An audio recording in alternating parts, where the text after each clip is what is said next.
पाकची कुरापत रोखण्यासाठी आता भारत सुद्धा सज्ज झालेला आहे। एअर डिफेन्स सिस्टीम भारताची जम्मूमध्ये ऍक्टिव्ह झालेली आहे। Jammu air defence system active करण्यात आलेली आणि हे सर्व ड्रोन हल्ले परतवण्यामध्ये भारताला मोठं यश मिळत आहे। पाकिस्ताननं पुन्हा एकदा भारताची होडी काढलेली आहे। आता पाकिस्तानची कुरापत रोखण्यासाठी भारत सुद्धा सज्ज झालेला आहे। जम्मूमध्ये एअर डिफेन्स सिस्टीम ऍक्टिव्ह झाल्याची माहिती समोर येते। अनेक भागांमध्ये ब्लॅकआउट करण्यात आलेला आहे। नागरिकांना सुरक्षित स्थळी जाण्याच्या सूचना देण्यात आलेल्या आहेत। बारामुल्लामध्ये सुद्धा स्फोटांचे आवाज येत होते। यानंतर रजौरीमध्ये सुद्धा गोळीबारासह स्फोटाचे आवाज येत होते। दरम्यान पाकिस्तानच्या या गोळीबाराला भारतानं सुद्धा सडेतोड प्रत्युत्तर दिलेलं आहे। गुजरातच्या कच्छ भागामध्ये पूर्णपणे ब्लॅकआउट करण्यात आलेला आहे, कारण की गुजरातच्या कच्छ भागामध्ये सुद्धा अनेक ड्रोन दिसले होते आणि यासोबतच स्फोटांचे आवाजही येत होते आणि त्याचमुळे आता हा निर्णय घेण्यात आलेला आहे। सर्व सीमावर्ती भागांमध्ये पाकिस्तानचे हल्ले होत आहेत आणि हे हल्ले परतवून लावण्यामध्ये भारताला यश मिळत आहे। आतापर्यंत पाकचे 100 ड्रोन पाडण्यात आपल्याला यश मिळालेलं आहे। बनासकांठा सीमेवर पाकिस्ताननं हे ड्रोन पाडलेले आहे। नौशेरात सुद्धा पाकिस्तानचा ड्रोन हल्ला हाणून पाडलाय। राजस्थानच्या बाडमेरामध्ये ड्रोन दिसले आणि तेही आपण हाणून पाडले।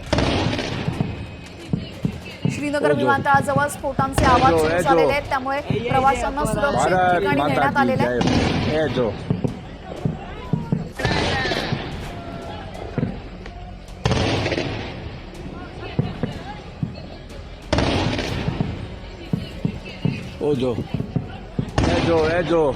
पाकिस्तानच्या कोटलीमध्ये भारताकडनं आता काउंटर अटॅक सुरू झालेले आहे। पाकिस्तानच्या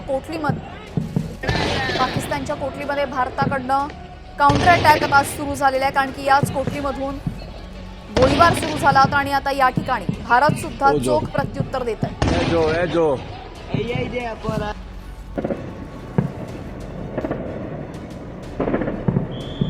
दरम्यान या सगळ्या पार्श्वभूमीवर आता जम्मूमध्ये एअर डिफेन्स सिस्टीम ऍक्टिव्ह करण्यात आलेली आहे। हवाई संरक्षण प्रणाली आता ऍक्टिव्ह झालेली आहे।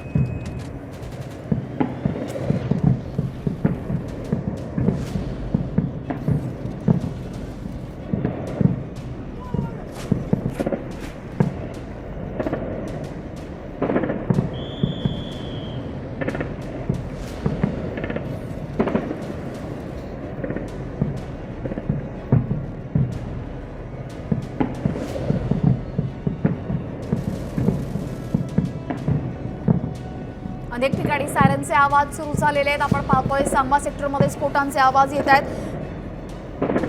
सायरन वाजताच ब्लॅकआउट करण्याचे निर्देशही देण्यात आले होते। त्या पद्धतीने अनेक ठिकाणी ब्लॅकआउट झालेले आणि आता पाकिस्तानला जो पैसा पुरवला जातो तो पैसा दहशतवादासाठी वापरला जातो, त्यामुळे आयएमएफ कडे सुद्धा। आणि आपण पाहतोय उरीमध्ये पाकिस्ताननं ड्रोन हल्ला केलेला आहे। जम्मूतल्या बारामुल्लामध्ये 8 ते 10 स्फोटांचे आवाज आलेले। उरीमधला पाकिस्तानचा ड्रोन हल्ला आपण हाणून पाडलेला आहे। यासह बारामुल्लामध्ये सुद्धा ड्रोन हल्ला झालेला आहे। जम्मूतल्या बारामुल्लामध्ये 8 ते 10 स्फोटांचे आवाज झालेले आहेत।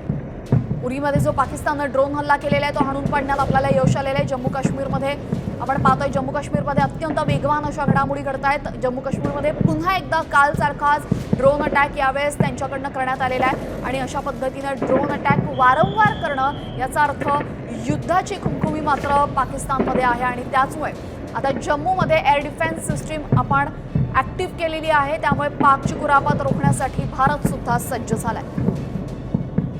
जम्मूच्या कुपवाडामध्ये सुद्धा पाककडनं गोळीबार सुरू झालेला आहे। पाकची कुरापत रोखण्यासाठी आता जम्मू काश्मीरमध्ये एअर डिफेन्स सिस्टीम लागू करण्यात आलेली आहे, ऍक्टिव्ह करण्यात आलेली आहे। गुजरातच्या कच्छ भागामध्ये काही ठिकाणी ड्रोन दिसले होते, ब्लास्टचे आवाज आले होते आणि त्यामुळे गुजरातच्या कच्छ भागामध्ये सुद्धा संपूर्ण ब्लॅकआउट करण्यात आलेला आहे। सायरन वाजल्यानंतर सर्वत्र ब्लॅकआउटचा आदेश देण्यात येतो आणि त्या पद्धतीने सर्व नागरिकांनी ब्लॅकआउट केलेलं आहे।